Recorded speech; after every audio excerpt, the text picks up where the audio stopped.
Barang siapa yang mempunyai keluasan rizki, dia punya kemampuan untuk berkurban dan tidak berkurban, walam yudhahi fala yaqrabanna, maka jangan sekali-kali mendekat musallana, ke tempat sholat kami. Melakukan kurban itu adalah refleksi atas keimanan kita. Hewan yang disembeli pada saat Idul Adha yang niatnya untuk mendekatkan diri karena Allah, itu adalah hewan kurban.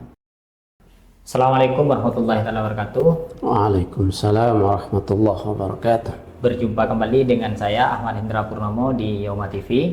Dan seperti biasa para sobat Yoma TV, sebelum kita melanjutkan pada podcast kali ini, jangan lupa untuk mensubscribe, like, comment, and share. Dan terus dukung kegiatan Yoma TV, dan jangan lupa juga hidupkan loncengnya agar mendengarkan info-info terbaru seputar Yoma TV, peradaban maupun yang lainnya. Baik, pada kesempatan kali ini kita kedatangan tamu yang sangat spesial sekali dan tentu tidak asing lagi bagi sobat Yoma TV, yaitu adalah Pak Dr. Nurul Hadi, atau biasa dikenal dengan sebutan Pak Noha. Ya. Assalamualaikum Pak Noha. Waalaikumsalam warahmatullahi wabarakatuh. Gimana Pak kabarnya? Alhamdulillah baik. Sekarang apa aktivitas kesehariannya sekarang Pak? Saya kalau hari biasa ngajar di kampus, selain ngajar juga ada aktivitas di KSPPS Nuri Ya, sebagai pengawas. sebagai pengawas, dan ada kegiatan dakwah juga di Masjid Agung Sampang, Masjid iya. Asy-Syahid Sampang. Oh, itu memang kegiatan setiap Jumat atau? Ada jadwal rutin saya setelah subuh, habis subuh tiap Rabu Pon. Berarti sistemnya seperti kultum ya? Pengajian, kajian lebih kitab kita.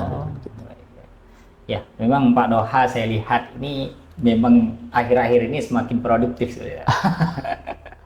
Alhamdulillah. Dan tentu ini Pak, sekarang kan sudah mulai bulan Dzulhijjah kalau nggak salah. Ya, mau masuk bulan Dzulhijjah. Sekarang Dzulqa'dah Mas ya. Oh, masih Dzulqa'dah ya Pak ya. Jadi Dzulhijjah ini biasanya dikenal dengan seperti kurbanan dan sebagainya. Betul, ya.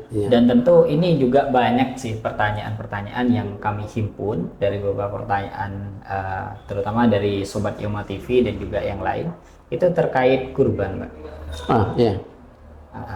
Kira-kira itu kurban menurut Pak Noha itu apa sih mengenai pengertiannya dari kurban tersebut seperti itu? Iya. Dzulhijjah ini bulan yang sangat mulia, di dalamnya ada haji. Iya. Dan haji itu kan tanggal mulai tanggal di bulan Dzulhijjah, pelaksanaannya di tanggal 8, 9, 10 sampai 11. Pada saat haji berjalan, di sisi lain umat Islam juga merayakan Idul Adha. Nah, pada saat Idul Adha itu kan tanggal 10 Zulhijjah, pada saat jemaah haji melakukan ibadah di Mina, melempar jumroh. Nah, umat Islam yang lain merayakan Idul Adha, hari raya Idul Adha. Nah, hewan yang disembelih pada saat Idul Adha dan hari-hari tasyrik itu disebut dengan kurban. Dalam bahasa Arabnya, ma yudbahu minal an'am ayyamal adha, itu taqarruban ilallah. Jadi hewan yang disembeli pada saat Idul Adha yang niatnya untuk mendekatkan diri karena Allah, itu adalah hewan kurban. Tetapi ada definisi lain, itu bahimah an'am al-makhsusah. Jadi ada kriteria hewan yang dianggap kurban. Tidak semua hewan yang disembelih itu disebut dengan kurban.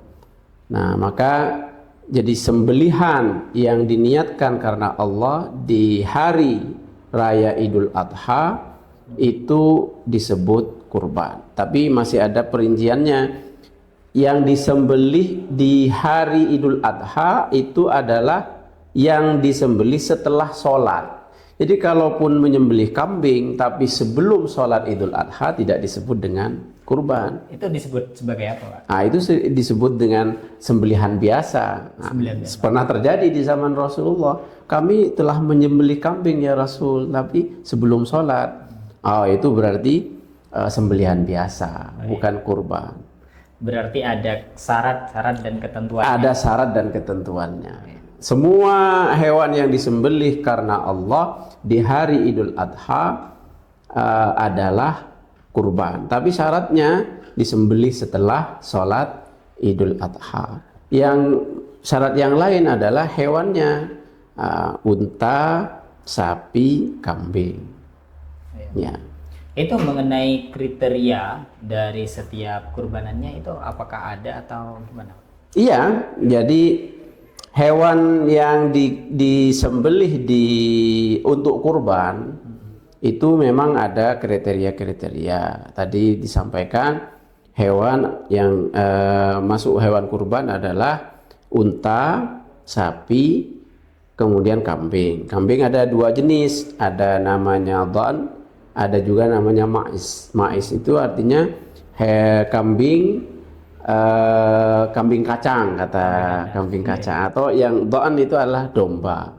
Berarti ada 4 jenis hewan yang bisa disebut dengan kurban. Kemudian dari sisi umur juga, usia juga ada syaratnya. Dari sisi usia, kalau kambing domba itu lebih dari 6 bulan, dia lahir sudah lebih dari 6 bulan, namanya jut'ah, baru bisa disembelih sebagai kurban. Kalau kambing biasa, kambing kacang ini al-ma'is, itu harus usia 1 tahun.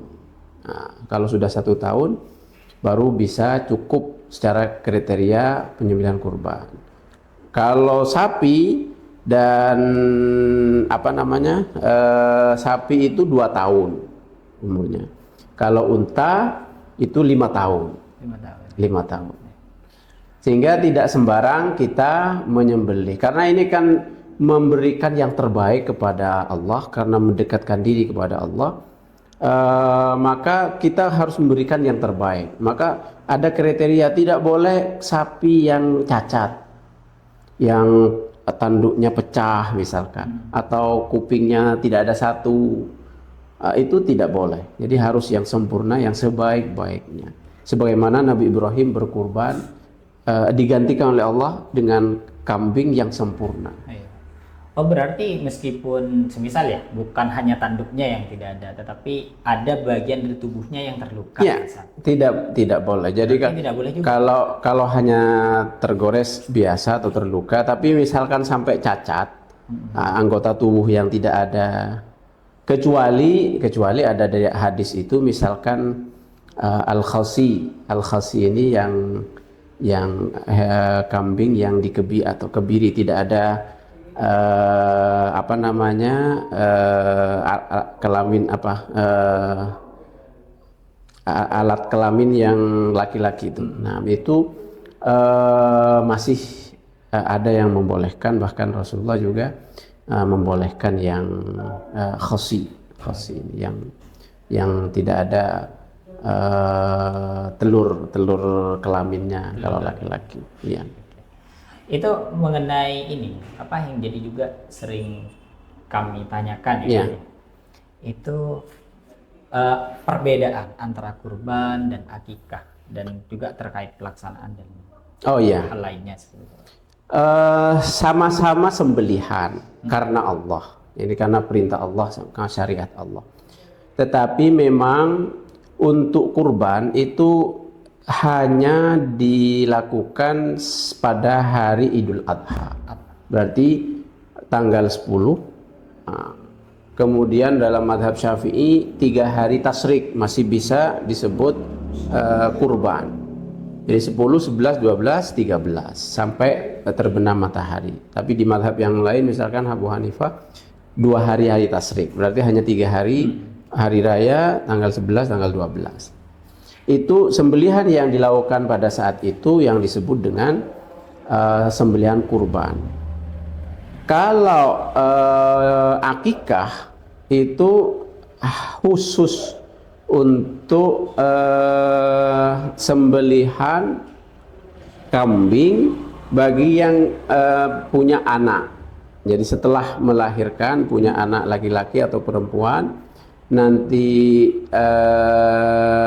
setelah 1 minggu menyembelih kambing untuk akikah. Akikah itu semacam tebusan, karena dalam hadis itu setiap anak kullu mauludin marhunun. Jadi setiap anak itu tergadaikan atau digadaikan kepada Allah SWT, dan penebusnya adalah sembelihan akikah. Kalau perempuan 1 kambing, kalau laki-laki 2 kambing. Itu sunnahnya begitu. Tetapi kalau akikah kurban itu adalah syiar yang tidak pernah ditinggalkan oleh Rasulullah. Selama Rasulullah 10 tahun ada di Madinah, Rasulullah tidak pernah meninggalkan kurban. Itu artinya kurban sangat dianjurkan oleh Rasulullah. Bahkan hukumnya, meskipun ada beda pendapat, ada yang mengatakan sunnah muakkadah, 3 imam, Imam Syafi'i, Imam Ahmad dan Imam Malik dalam pendapat yang umum. Kemudian Imam Abu Hanifah mengatakan wajib. Nah, meskipun begitu, sebagian Imam Malik bahkan mengatakan juga wajib. Nah, dalilnya berbeda memang. Bagi yang mengatakan sunnah, Imam Syafi'i itu berdasarkan kepada hadis, misalkan man ra'a hilala dzil hijjah wa arada an yudahhi falyumsik min sya'rihi wa adfarihi. Barang siapa yang melihat bulan Zulhijjah tanggal 1, berarti Zulhijjah, dan dia ingin wa arada, dan dia ingin menyembelih kurban, maka dia tidak boleh potong kuku dan tidak boleh potong rambut. Ini hadisnya. Nah, hadis ini sebagai dalil menurut madhab Syafi'i dan madhab Ahmad, bahwa arada itu artinya barang siapa yang ingin berkurban. Berarti barang siapa yang ingin berkurban itu artinya tidak wajib. Tidak wajib. Tetapi dalam madhab Hanafi mengatakan wajib karena ada hadis lain. Ada hadis lain begini bunyinya, man lahu sa'atan walam yudahhi fala yaqrabanna musallana. Barang siapa yang mempunyai keluasan rizki, dia punya kemampuan untuk berkurban dan tidak berkurban, walam yudahhi fala yaqrabanna, maka jangan sekali-kali mendekat musallana, ke tempat sholat kami. Artinya tidak usah ke masjid, tidak usah ke musalla, kata Rasulullah. Orang yang mampu berkurban dan tidak berkurban, la yaqrubanna, jangan sekali-kali mendekat. Berarti ada taukid di situ. Tak usah. Jangan mendekat ke musalla, jangan mendekat ke masjid. Itu artinya sama dengan sangat diperintah oleh Rasulullah. Nah, sementara hadis yang man arada tadi, kata dalam madhab Abu Hanifah, barang siapa yang ingin, itu untuk mengatakan kalau sudah Dzulhijjah dan dia sudah punya kewajiban untuk berkurban. Nah, sama dengan ayat idza qumtum ilas shalah, barang siapa yang akan menegakkan shalah. Nah, dia perintahnya untuk berwudu. Maka perintah wudu itu bagi orang yang mau yang mau melakukan sholat. Berarti yang mau itu bukan berarti sholat tidak wajib, tapi yang mau melakukan sholat wajib berwudu gitu. Bagi yang mau melakukan kurban maka dia tidak boleh potong kuku dan potong rambut. Nah, kata dalam hadis ini man aroda itu tidak menunjukkan tidak wajib, itu justru menguatkan bagi yang memiliki kemampuan tapi tidak berkurban itu la yaqrabanna musallana. Maka kita mestinya untuk kurban ini memang dianjurkan sekali melakukan kurban setiap tahun dalam bulan Zulhijjah. Jadi bagi kita itu kan semuanya sebenarnya tidak wajib ya Pak kurban itu. Tetapi yang wajib itu bagi yang mampu. Yang kayak haji itu wajib bagi yang mampu. Bagi yang mampu. Ya. Tapi kalau dilihat dari kondisi sosial masyarakat kita, kurban itu kalau saya di rumah di yayasan sekarang menggelar setiap tahun, kita hitung itu beli hewan kurban kambing itu 2,5 juta dengan biaya operasionalnya itu 2,5 juta. Kalau 2,5 juta itu banyak orang yang mampu. Buktinya apa? Buktinya banyak hajatan mereka mengundang tetangganya yang biayanya lebih besar dari itu. Bahkan ada yang 5 juta. Bahkan lebih dari itu. Artinya kemampuan untuk berkurban sesungguhnya banyak yang mampu. Kalau dilihat dari harga biaya kurban sekarang kambing itu dengan biaya operasionalnya adalah 2,5 juta, 2,500,000. Nah, sementara hajatan-hajatan di rumah-rumah undang-undang tetangga itu di luar kewajiban-kewajiban kita banyak yang bisa. Berarti kalau itu masuk kategori sa'ah maksudnya dalam hadis itu adalah kemudahan atau kemampuan untuk berkurban, maka seharusnya kita untuk berkurban. Nah, ini juga yang jadi pertanyaan itu, siapa kira-kira dan kriterianya apa saja yang orang-orang yang seharusnya kita itu distribusikan daging-daging kurban itu, Pak? Oh ya, jadi kurban ini di antara bedanya dengan akikoh tadi itu, kalau akikoh itu disunnahkan untuk dimasak oleh tuan rumah, kemudian diberikan yang sudah matang. Artinya setelah matang ngundang tetangga, kemudian disuguhkan yang sudah matang. Nah, sementara kalau kurban setelah disembelih, maka yang disunnahkan adalah mendistribusikan, membagi-bagikan daging kurban yang masih mentah, kepada tetangga, fuqara. Nah, dalam kurban ini boleh membagi 3. Kurban itu boleh dibagi 3. Separuh itu dimakan sendiri, bukan separuh, mohon maaf, sulus, 1/3, as-sulus. Jadi kalau kita sembelih 1/3 dari sembelihan kurban boleh dimakan sendiri dengan keluarganya, 1/3-nya boleh didistribusikan, dibagi-bagi. Nah, yang 1/3-nya yang lain itu boleh disimpan. Tetapi ada catatan dari ulama, kalau di antara tetangga masih banyak yang belum dapat, famili, kemudian orang-orang fakir miskin banyak yang nggak dapat, ya lebih baik dibagikan kepada yang lain, yang ada di sekitar kita. Nah, yang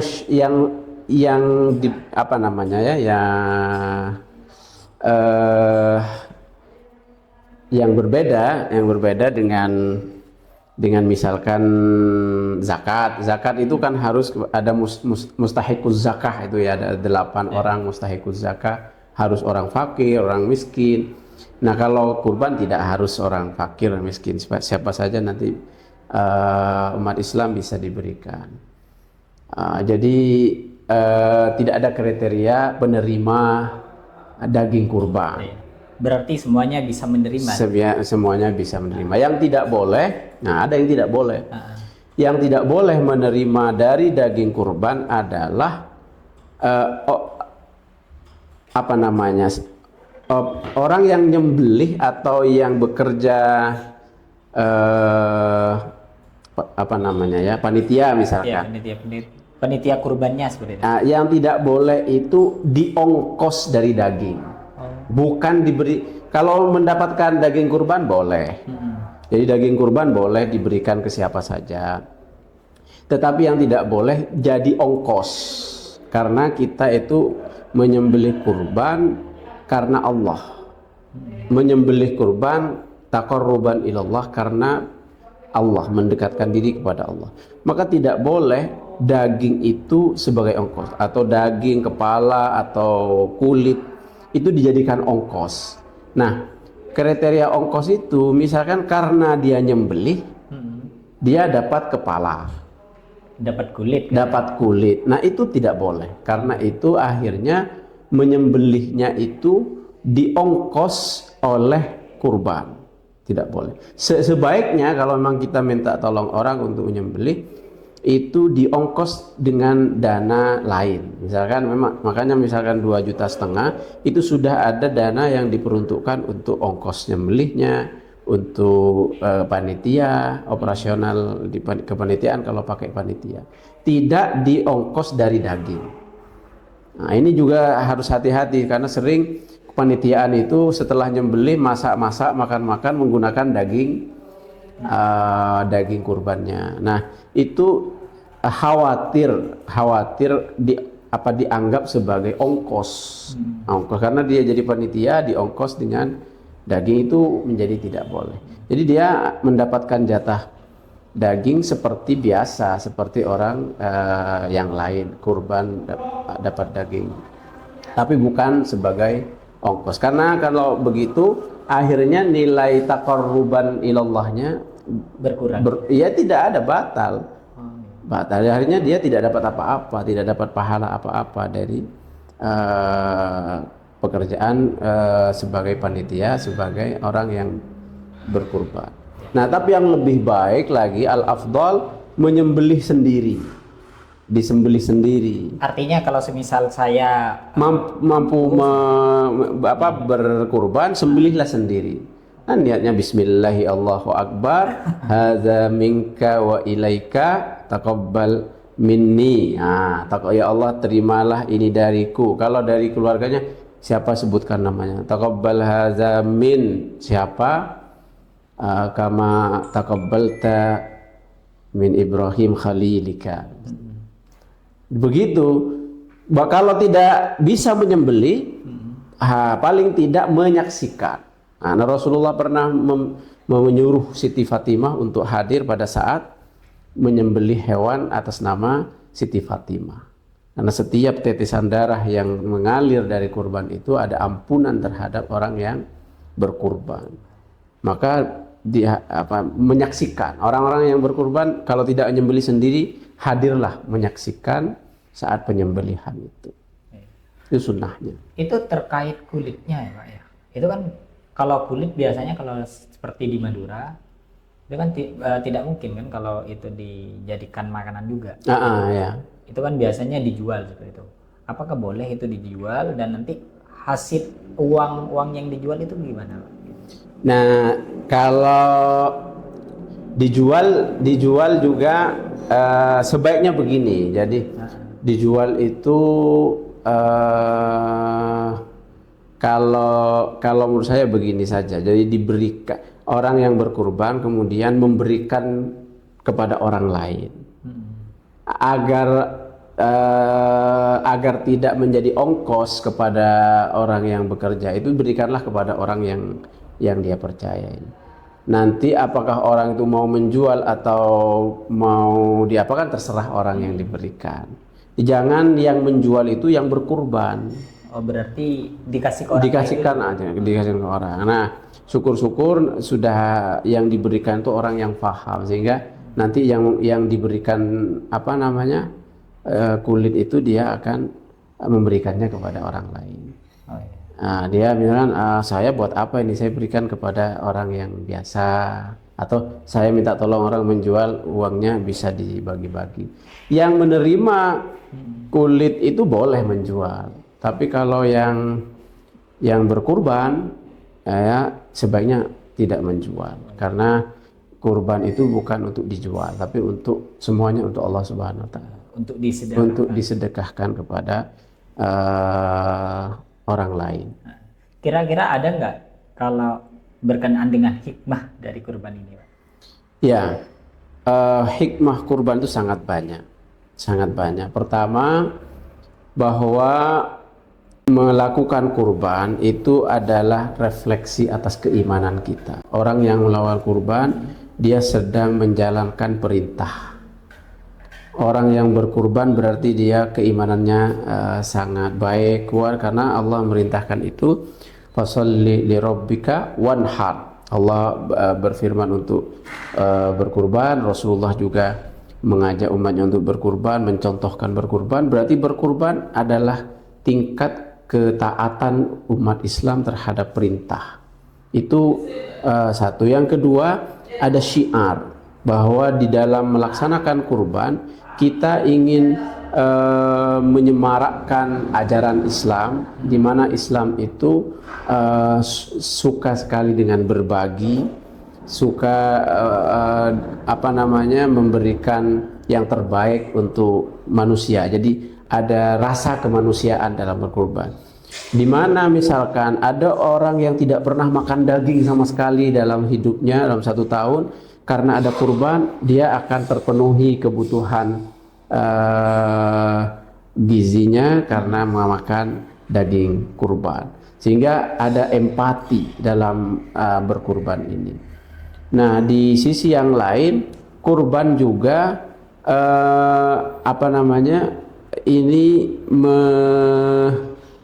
memberikan semangat bahwa ini kan bisa pakai kalau orang Indonesia kan berkurban itu artinya merelakan apa yang dia miliki untuk berbagi. Artinya menyembelih rasa ego, menyembelih rasa dominasi diri untuk merelakan bersama-sama dengan orang lain.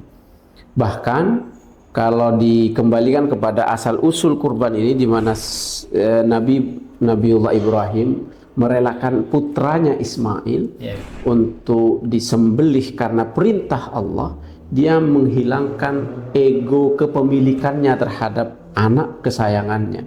Dia ingin memberikan yang terbaik kepada Allah Subhanahu wa taala atas perintahnya. Maka dengan berkurban itu adalah simbol nyata bahwa kita diperintah oleh Allah dengan tanpa alasan apapun, tanpa melihat argumentasi apapun, kita ikuti aja. Karena perintah kita jalankan.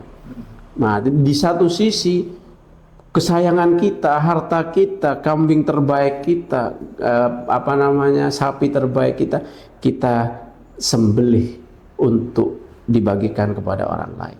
Nah, itu di antara hikmah. Kalau kita berkurban, kita itu sedang memupuk rasa ketaatan kita kepada Allah. Di samping itu kita juga berbagi.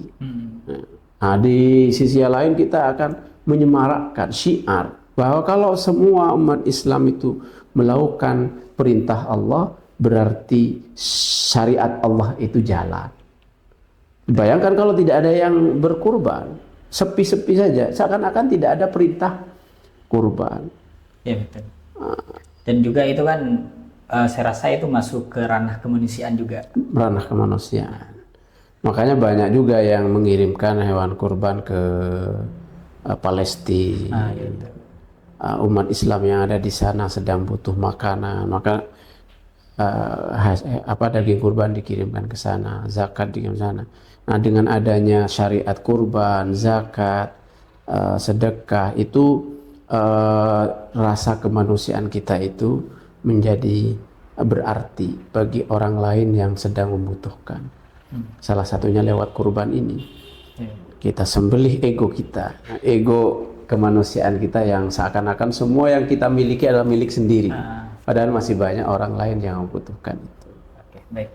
Ya, terima kasih Pak Noha. Baik. Atas ini penyampaiannya sudah sangat luar biasa sekali ya Pak. Ya. Alhamdulillah, semoga bermanfaat. Dan mohon maaf ya atas telah mengganggu waktunya.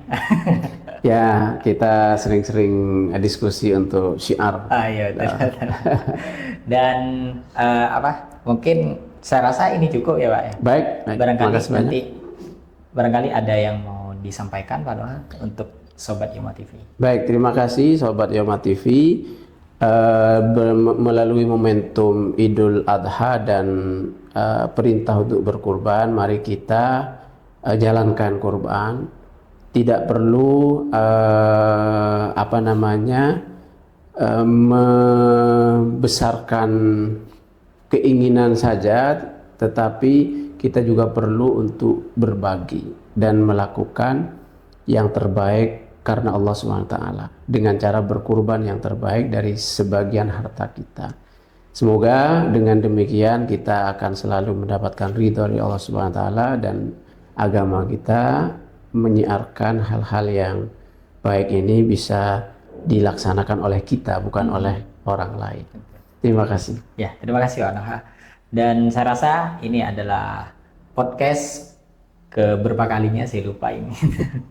Dan tentu yang tidak lupa selalu saya berikan untuk Yoma TV adalah tetap mensubscribe, like, and share, dan juga nantikan video-video selanjutnya yang insya Allah penuh dengan kebermanfaatan. Hadanallahu wa iyyakum ihdinas siratal mustaqim. Wassalamualaikum warahmatullahi wabarakatuh. Waalaikumsalam warahmatullahi wabarakatuh.